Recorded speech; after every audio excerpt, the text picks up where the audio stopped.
ఆ ఇల్లు బృందావనంలా ఉండేది. ఆ బృందావనానికి యజమాని శ్రీనివాసమూర్తి గారు. ఆయన పెద్ద కూతురు ఐశ్వర్య. పేరుకు తగ్గట్టే ఐశ్వర్యవంతురాలు, గుణవంతురాలు కూడా. ఇక రెండో కూతురు సౌందర్య. తను లండన్ లో ఉంటుంది. ఆ దేవుడు అన్ని ఇచ్చినా ఏదో ఒక కొరత పెడతాడు అంటారు. ఆ ఇంటి దేవతని తీసుకెళ్లిపోయాడు. ఓహో, నమస్కారం. అరే రే, ఏంటిది? ఇవన్నీ నాకు నచ్చవు. మాలాంటి వాళ్ళు మీలాంటి వాళ్ళకి ఇవ్వగలిగేది ఇదేనయ్యా. ఏంటి మల్లయ్య? సరే, మీ అబ్బాయికి ఎంబీబీఎస్ సీట్ వచ్చిందా? వచ్చిందయ్యా. సీట్ అయితే వచ్చింది సార్, కానీ ఫీజు కట్టడానికి డబ్బులు లేవు సార్. వాటన్నిటి గురించి నువ్వు ఆలోచించకు. నువ్వు కేవలం చదువు మీద శ్రద్ధ పెట్టి బాగా చదువుకో. నీ మెడికల్ సీటు, ఫీజు గురించి నేను చూసుకుంటాను. ఓకేనా? బాగా చదువుకో. మీ రుణం ఎలా తెచ్చుకోవాలో తెలియట్లేదు సార్. చాలా ఈజీ శంకర్. నువ్వు బాగా చదువుకొని గొప్ప డాక్టర్ అయ్యి సేవ చేస్తే నా రుణం తీర్చుకున్నట్టే. ఓకేనా? నమస్కారం సార్. ఓహోహో, గోపి గారు బాగున్నారా? మీ దయ వల్ల బాగున్నాను సార్. సార్, మీరు ఊరందరి మంచి కోరుకుంటున్నారు. అందుకే ఆ దేవుడు మీరు అడగకుండానే సదా మీ వెంటే ఉంటూ మీకు మంచి చేస్తున్నాడు. అందుకే భవిష్యత్తులో జరిగే శుభకార్యం గురించి నన్ను చెప్పమని మీ దగ్గరికి పంపించాడు. ఓహోహోహో, అవునా? అయితే ఆ శుభకార్యం ఏంటో చెప్పండి. అదే సార్, నేను విషయం చెప్తే టీవీ ఛానల్స్ బ్రేకింగ్ న్యూస్ తో హోరెత్తిపోతాయి.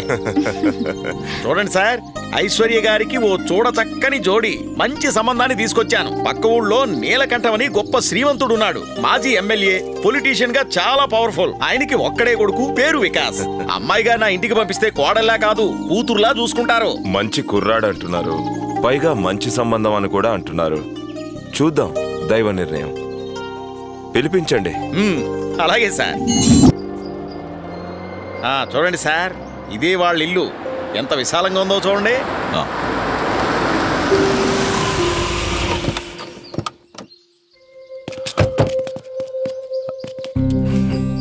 సార్, ఇతనే నీలకంఠ గారు. రండి రండి, లోపలికి రండి. ఎలా ఉన్నారు శ్రీనివాసమూర్తి గారు? బాగున్నాను. రండి రండి రండి. ప్రయాణం బాగానే జరిగింది కదా? రండి, కూర్చోండి. మీ సరళమైన వ్యక్తిత్వం గురించి, మీ దాన ధర్మాల గురించి, జనం మీ మీద పెంచుకున్న గౌరవం గురించి విని చాలా సంతోషం కలిగింది. అంతా దైవ కృప. సార్, అమ్మాయిని పిలిపించండి. అలాగే అలాగే. అమ్మా ఐశ్వర్య, రామ్మా.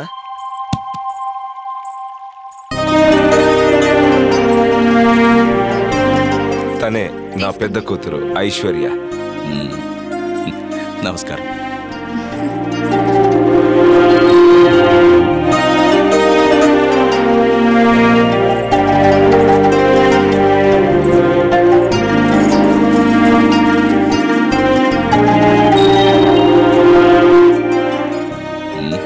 ఏంటి బాబు విక్కీ, ఓకేనా?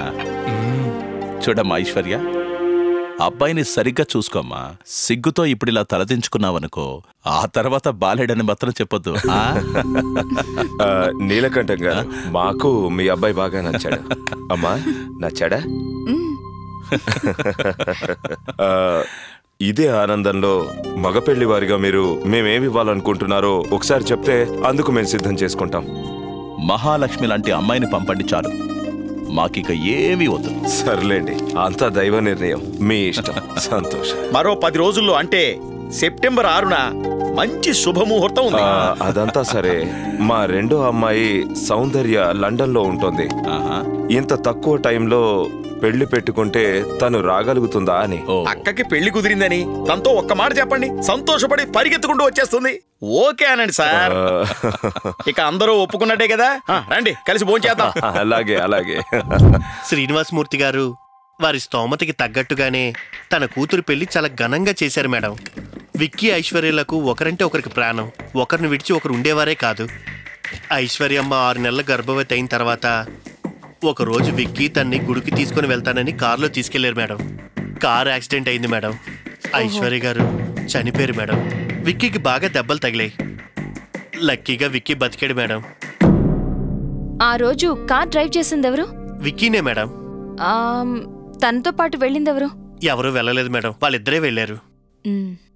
ఆ తర్వాత ఏం జరిగింది? నాకైతే అంతవరకే తెలుసు madam. For more updates, like, comment, subscribe to our channel. Hey darlings, గంటని click చేయడం మర్చిపోకండి.